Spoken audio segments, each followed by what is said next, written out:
tim gua masih bertahan di Piala Dunia ini. Brazil sama Belanda, ya kan? Lu lihat Brazil ntar malam ketemu sama Korea Selatan. Tadi teman gua aja orang Korea aja ngaku dia bakal kalah. Sepak bolanya pasti kalah sama Brazil. Kalau drakornya katanya Korea Selatan yang menang gitu. Jadi gua pegang Brazil dan Belanda. Walaupun itu ada di satu bracket yang sama sih, Brazil bisa ketemu Belanda nih. Cuman gila ya, gue nggak ditanya, ngomong sendiri loh, keren. Oke, tapi udah tahu ya. Prancis yang bahaya justru. Mbappe sama nyanya ya, itu bagus banget, lagi dalam kondisi yang sangat baik. Walaupun sekarang orang-orang pecinta Inggris lagi berusaha untuk bisa lolos, kita nggak tahu deh. Itu aja. Di mana, Belanda apa Brazil? Lebih meyakinkan Brazil ya dari babak penyisihan sampai sekarang gitu. Jadi kelihatannya Brazil, karena Brazil akan ketemu Belanda kan. Pada saat Brazil ketemu Belanda, gue pasti pegang Brazil. Terus tinggal ketemu di bawahnya tuh, di bawah ada Perancis, Inggris, Spanyol ya. Kalau lupa deh gue. Nah itulah yang nanti akan seru.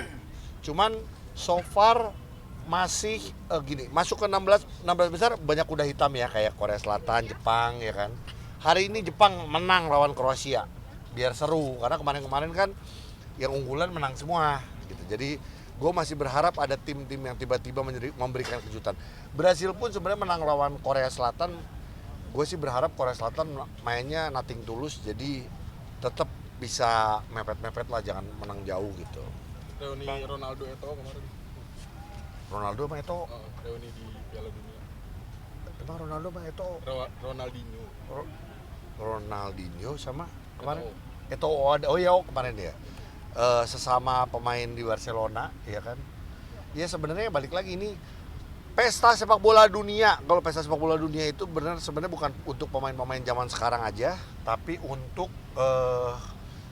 legend-legend ngumpul semua. Lihat deh, Roberto Carlos, Ronaldo udah gendut banget ya kan.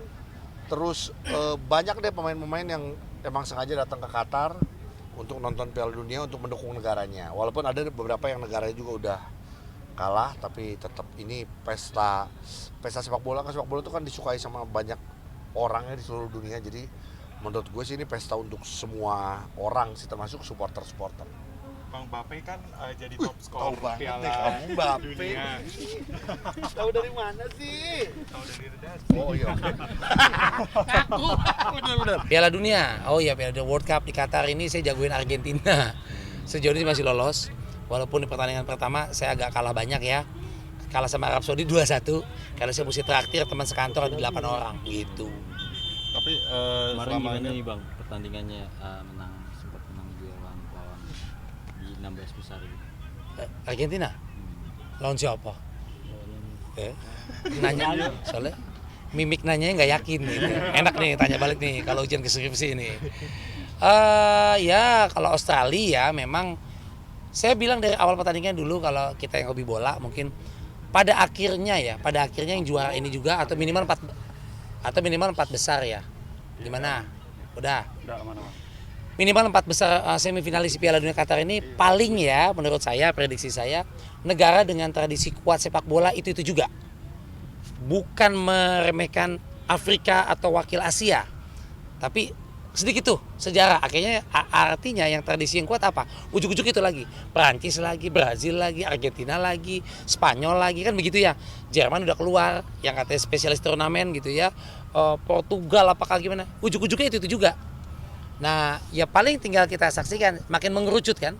Oh, sisa si A, Kroasia. Hebat masih sisa Korea Selatan sama Jepang, wakil Asia yang masih bisa bertengger gitu ya, dikepung mana-mana gitu ya. Afrika tinggal siapa tuh? Maroko mungkin. Maroko wakilnya. Ghana udah kelempar, ini udah out segala macam ya. Begitu, ujuk-ujuknya yang kawasan Eropa dan Latin lah. Itu dia, feeling saya begitu. Tapi dari lolos ini kayak kelihatan dari Argentina kayak Messi sendiri udah mulai kelihatan tajinya gini ya, Bang Riko. Banyak memang tim-tim yang starting awalnya nggak di semua turnamen jelek, jarang yang langsung kencang tuh kayak waktu Inggris menang lawan Iran ya 6-2.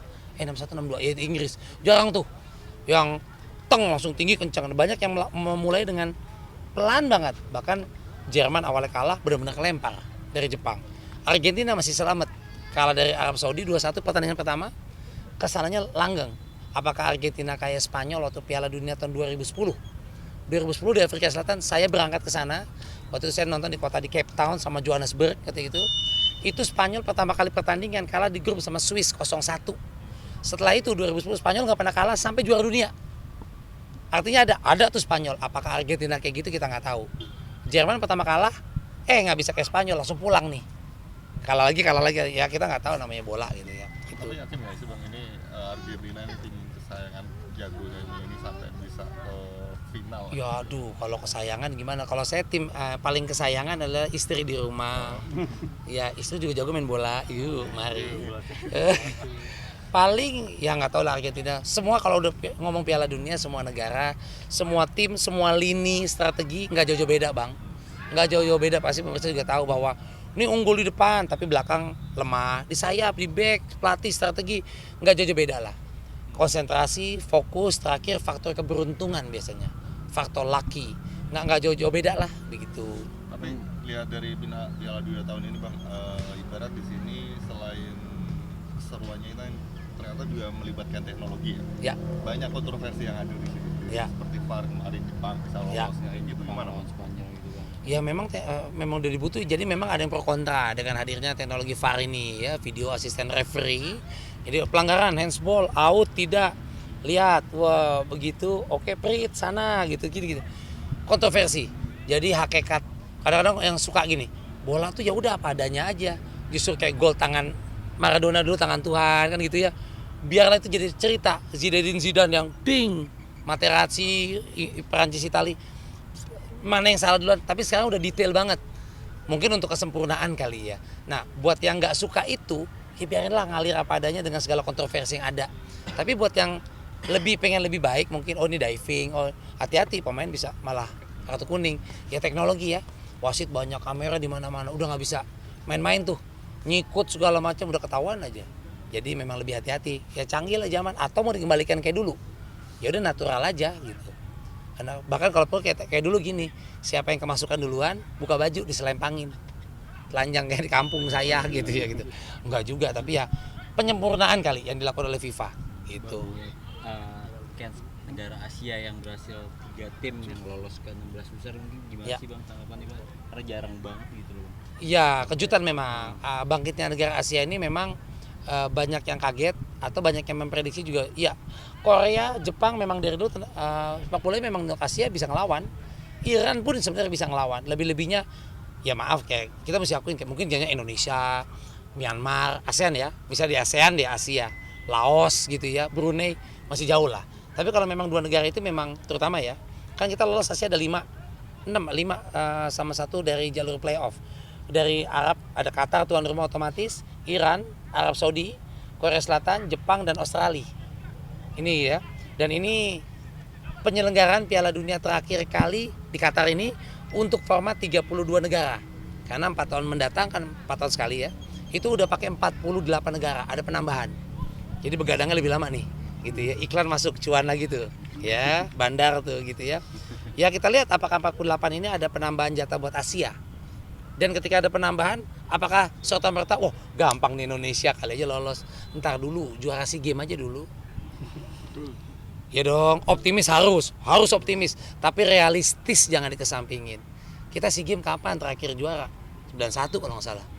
Asian Games lagi dapat emas cabang sepak bola, ningkat tuh. Kalau Asian Games dapat emas, bisa ngalahin Korea, Jepang, keren. Asian Games. Baru ngomong Piala Dunia, SEA Games aja dulu. Karena usia 19. Ya, pokoknya menang aja lu sama Thailand, sama Vietnam. Udah bagus tuh, masih game udah bangga kita.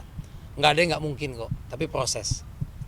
Oke, Ya. Bang Riko, selain sepak bola sendiri nih, mau tanya tentang ini kan, Pak Jokowi mau mundur mandir. Iya sama aja tuh sama. Cuman dia ada lagi nggak kata gua kamu lebih. Sama, cloningan Oga ya, bukan produksi beda sih Indigo apa. Ya udah, apa gimana Mas? Gimana nih ngelihat dari Pak Jokowi sendiri nih akhir mau mundur mantul lagi nih, berat Kaisang sendiri mau nikah gitu. Ya, kalau saya masyarakat cuma mendoakan nonton di TV kemarin ya, semoga diberikan kelancaran untuk pernikahannya putra dari Pak Jokowi, Bungsu ya. waktu Gibran saya diundang waktu di Solo, betulan waktu itu. Cuman nggak bisa sempat hadir karena pas lagi di Hong Kong tiba-tiba undangan datang dari Seknek ya, dari protokol istana. Aduh, istri telepon di Jakarta itu atau yang pernikahan si Gibran yang wali kota sekarang. Yang ini memang enggak, mungkin makannya banyak kali gue. Paling cuma bisa mendoakan semoga lancar pernikahannya gitu. Udah, sakinah mawaddah warohmah ya Mas Kaisang dan calonnya karena kan baru mau akan ya. Keluarga besar juga guyup. Dan ini akan jadi viral kan, perhatian Indonesia, medsos segala macam. Kebayanya bagaimana, sanggulnya, make upnya, muanya ya. Wah, ada hiburan, atraksi, tamu-tamu VIP siapa gitu ya. CCTV nambah, pas pampres di mana-mana. Mungkin dia wajar kan, putra presiden gitu. Kan bisa disamakan ya sih Bang, kayak royal wedding di Inggris kayak gini nih. Ini kan nikahnya ini. Wow. Kalau disamakan sama royal wedding di Inggris, kalau nggak salah waktu itu siapa, Kate Middleton juga ya, waktu itu di Westminster ya, sama Pangeran Harry ya, di Westminster Abbey kalau nggak salah di London itu.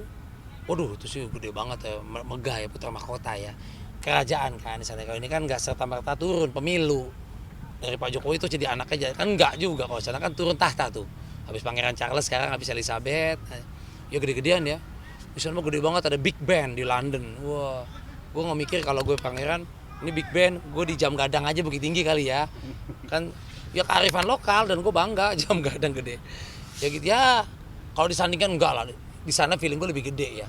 Biaya juga lebih spektakuler di London tuh. Bang, berarti kan lo kemarin sempat diundang ya. Itu bentuk undangannya yang Kaisang sekarang itu kan sederhana. Apakah sebelumnya Mas Gibran juga sederhana itu? Sederhana. Waktu dulu undangannya Pak Gibran juga nggak ada sesuatu yang wah banget ya, tinta aja gini, enggak. Malah gue dapat undangan yang lebih dari sahabat atau gimana nikah di Jakarta di Hotel Bintang 5. Banyak yang lebih wah bentuknya. Waduh, tintanya, emboss nih, wah banyak macam cetakannya. Lu biasa aja gitu. Dengan rahmat Allah Subhanahu yang mengundang itu biasa aja gitu. Maksudnya nggak ya sesuatu yang spektakuler, enggak. Tapi juga tetap cakep, bagus gitu. Berarti artinya lu belum tahu nih ya Bang ya, akan diundang atau enggak, belum tahu. Oh, nggak tahu. Kalau diundang Pak Jokowi mau, boleh bawa rantang nggak gitu. Enggak, tenang Pak Jokowi. Kalau saya mah nggak kayak oknum ibu-ibu yang pengantin masih ada, kembangnya dicabutin, bunganya diambil bawa pulang. Kesian pengantinnya, sofanya ditarik kalau perlu pengantin lagi duduk gitu. Enggak, ya senang aja kalau bisa jadi bagian gitu. Kita mendoakan dari rumah udah senang sebagai masyarakat, siapapun, mau anak presiden kayak siapapun gitu ya. Ya kita cuma bisa doain paling semoga lancar, seneng ya gitu. Udah waktu nikah ya nikah, ada jodohnya kan gitu, siapapun. Buat pemirsa juga kita doain aja kali bareng-bareng ya, semoga samawa semuanya, happy semuanya.